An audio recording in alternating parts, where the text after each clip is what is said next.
महाराष्ट्राचा इतिहास, शिवरायांचे किल्ले कसे मागे पडतात याचं अजून एक वास्तव आता पुढे येत आहे। भारतानं मराठा साम्राज्याचे 12 ऐतिहासिक किल्ले युनेस्कोच्या जागतिक वारसा स्थळांच्या यादीत समावेश करण्यासाठी नामांकित केले होते, पण आता महाराष्ट्र सरकारचा प्रस्ताव थांबवण्यात आलाय। कारण काय, तर महायुती सरकारनं दाखल केलेल्या प्रस्तावात त्रुटी आहेत, चुका आहेत।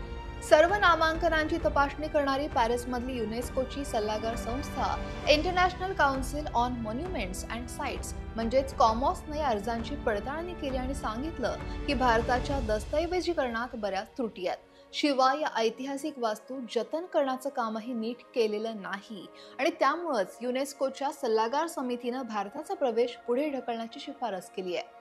मराठा मिलिटरी लँडस्केप्स या हेडिंगनं भारताकडून अर्ज करण्यात आला होता, तेव्हा हे महाराष्ट्रभर विखुरलेले किल्ले एकात्मिक लष्करी संरक्षण प्रणाली म्हणून कसं कार्य करतात हे खात्रीपूर्वक सिद्ध करण्यात अपयशी ठरतं, असं म्हणून आता हा प्रस्ताव थांबवण्यात आलाय। खरं तर या नामांकनामुळे या किल्ल्यांचं जागतिक स्तरावर जतन आणि संवर्धन होण्यास मदत झाली असती, पण आता 11 जुलैला युनेस्कोमधील राजदूत विशाल शर्मा यांच्या नेतृत्वाखालील भारतीय शिष्टमंडळाला अहवालातील तांत्रिक चुकांबद्दल युक्तिवाद करून या स्थगितीला आव्हान देण्याची संधी मिळेल तेव्हा याकडे लक्ष लागले।